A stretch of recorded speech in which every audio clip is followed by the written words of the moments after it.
50%, 28%, 18%, 10%, 9%। कुछ अजीब लग रहा है आपको सुनने में?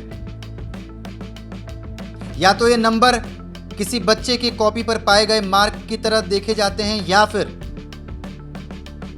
अमेरिका जैसे देश के बिजनेसमैन और व्यापारी सोच वाले राष्ट्रपति की हो सकती है। एक ऐसा राष्ट्रपति जिसकी मूर्खता हर एक दिन नई पराकाष्ठाओं को छूती रहती है। एक ऐसा राष्ट्रपति जिसके कार्यकाल खत्म होने के बाद इस बात की कोई गारंटी नहीं है कि उसके ऊपर कितने मुकदमे हों, वो कितने समय तक जेल में रहे। नमस्कार, आप देखना शुरू कर चुके हैं अरुंधति न्यूज़ और मैं हूं अभिजीत। अब देखिए, बात हो रही है कि अगर नरेंद्र मोदी जी ट्रंप के आगे नहीं झुकते तो आज भारत को पूरे विश्व में और सम्मान की नज़र से देखा जाता। लेकिन इस बात की गारंटी देगा कौन? इस बात की गारंटी कौन देगा कि ट्रंप ने जो आज कहा वो कल भी कहेगा? अब देखिए, मैंने ये बात क्यों कही। सुप्रीम कोर्ट ने जब ट्रंप को लताड़ लगाई कि अनैतिक टैरिफ देशों पर लादना कहीं से ठीक नहीं है, तो ट्रंप ने खुले शब्दों में अपने देश के जुडिशरी सिस्टम को कटघरे में खड़ा कर दिया। अब आप समझिए इस बात को, ट्रंप ने कहीं ना कहीं एक नए रीति रिवाज को शुरू कर दिया है कि अब उसके देखा देखी दूसरे देशों में भी राष्ट्राध्यक्ष अपने जुडिशरी सिस्टम को गलत खुले मंच से कह सकेंगे। अब आपको मैं एक बात बताता हूं। आपने ये सोचा होगा कि अभी इन कुछ दिनों में अमेरिका और भारत के रिश्ते क्यों पटरी से हिलते हैं, क्यों डगमगाते हैं? इसके पीछे बड़ा कारण है।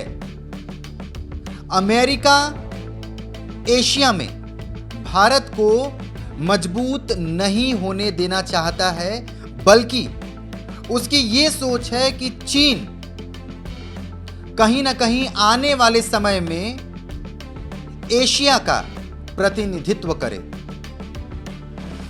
दबी जुबान से अमेरिका इस वक्त, आपको भले ही तमाम रिपोर्ट्स में ये बातें समझ में आए कि चीन और अमेरिका की बनती नहीं है, लेकिन बड़ी सोच के साथ अमेरिका के राष्ट्रपति डोनाल्ड ट्रंप इस तरफ आगे बढ़ रहे हैं कि चीन आने वाले समय में एशिया का प्रतिनिधित्व करे और बाकी जो बचे पार्ट हैं वो खुद अमेरिका करे।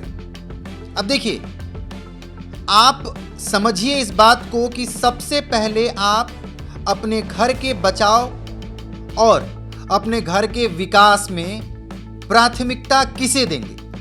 आप इमेजिन करिए, आपके घर के आसपास के लोग अगर इस तरीके से हों जो आपसे झगड़े और हर एक दिन नए नए डिस्प्यूट्स आपके सामने रखें, तो क्या आप अपने घर के विकास या बाकी जो इम्पोर्टेंट चीज़ें हैं उस पर फोकस कर सकते हैं? शायद नहीं। और इसी सोच के साथ अमेरिका भारत के तमाम जो आसपास के उसके पड़ोसी देश हैं उनमें ऐसी अस्थिरता पैदा कर रहा है जिससे कहीं ना कहीं भारत पर सीधा इफेक्ट पड़े।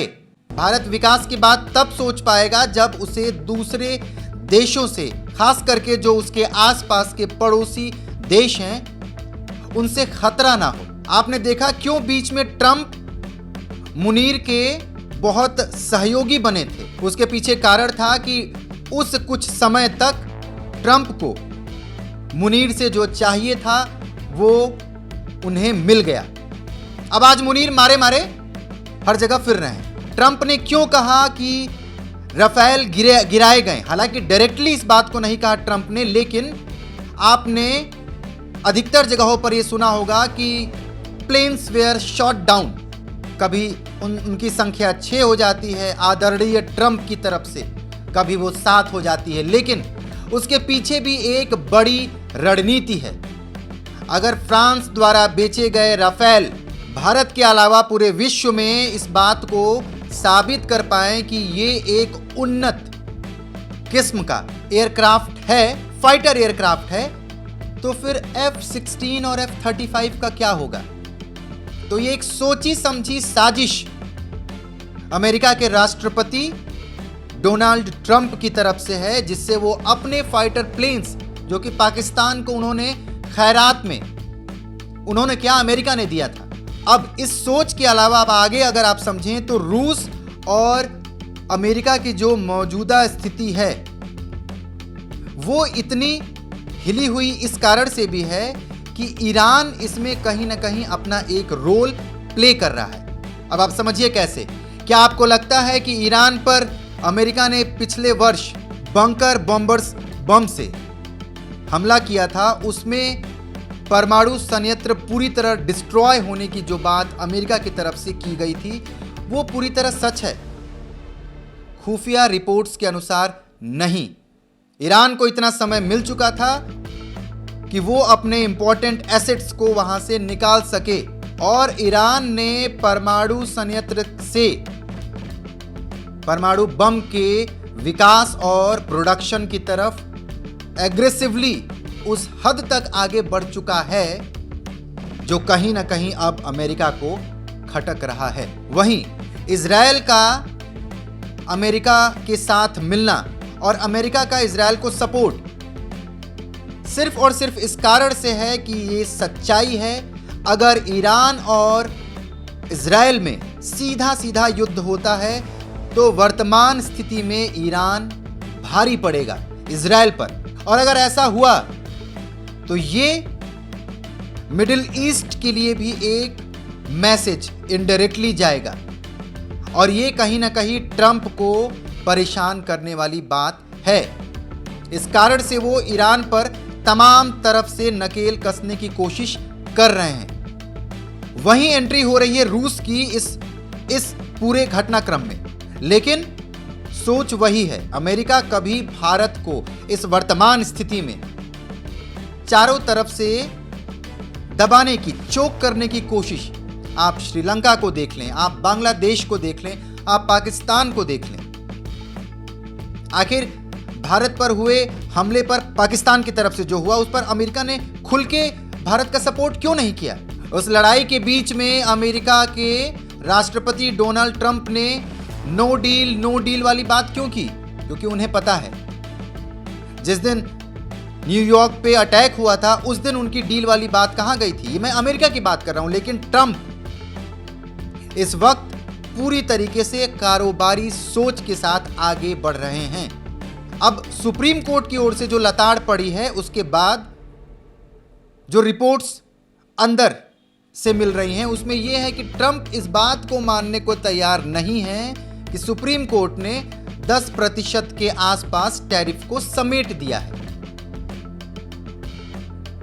जहां तक ट्रेड डील की बात हो रही थी भारत और अमेरिका में 25% पर, जिसपे बहुत आवाज सबके ऊपर हुई थी कि 25% पर आके रुक गए। असल में वो ट्रेड डील साइन ही नहीं हुई है अभी, ये सिर्फ मुंह की बातें थी जो अभी तक चलती आ रही थी। Trade deal was not signed yet, trade deal पे हस्ताक्षर नहीं हुए थे। लेकिन अब 10% पर होने के बाद ऐसा कहा जा रहा है कि अगर भारत के प्रधानमंत्री नरेंद्र मोदी ने ट्रंप से बातचीत नहीं की होती, उन्होंने हामी नहीं भरी होती, तो शायद भारत का मान आज और ऊपर रहता। लेकिन ये सिर्फ कहने की बातें हैं। कौन सा ऐसा देश है जो इस बात की गारंटी ले ले कि ट्रंप ने जो आज कहा वो कल नहीं कहेंगे? ट्रंप तो इतने कच्चे कान के व्यक्ति हैं कि जो तमाम राष्ट्राध्यक्ष अपनी व्यक्तिगत बातें करते हैं एक प्रोटोकॉल के तहत, वो खुले मंच से सबको बताते हैं कि इस व्यक्ति ने मेरे कान में क्या कहा, उन्होंने मेरे दरवाजे खोल के मुझे रिक्वेस्ट की, मे आई कम इन एंड सी यू। ये सारी कहानियां एक प्रोटोकॉल और एक बनाई हुई व्यवस्था के बाहर निकलकर ट्रंप एक नेगेटिव मैसेज पूरे विश्व को देना चाह रहे हैं। आज यूरोप की स्थिति अमेरिका के साथ बहुत बेहतर नहीं है। तमाम ऐसी डील्स हैं जिसपे भारत ने अपनी पकड़ मजबूत की है और यही बात ट्रंप को समझ में नहीं आ रही है। आने वाले 5 से 6 दिनों में आपको कम से कम 3 से 4 बड़ी खबरें सुनने को मिलेंगी, जिसमें ईरान बीच में रहेगा और उसके चारों तरफ रूस, इजराइल, अमेरिका और कहीं ना कहीं इसमें कोरिया की भी एंट्री होनी निश्चित है, इनडायरेक्टली वे में।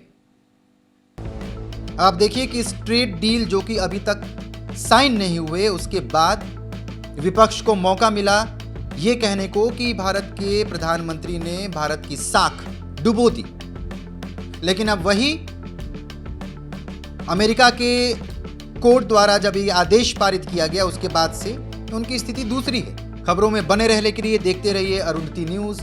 आपका बहुत बहुत धन्यवाद।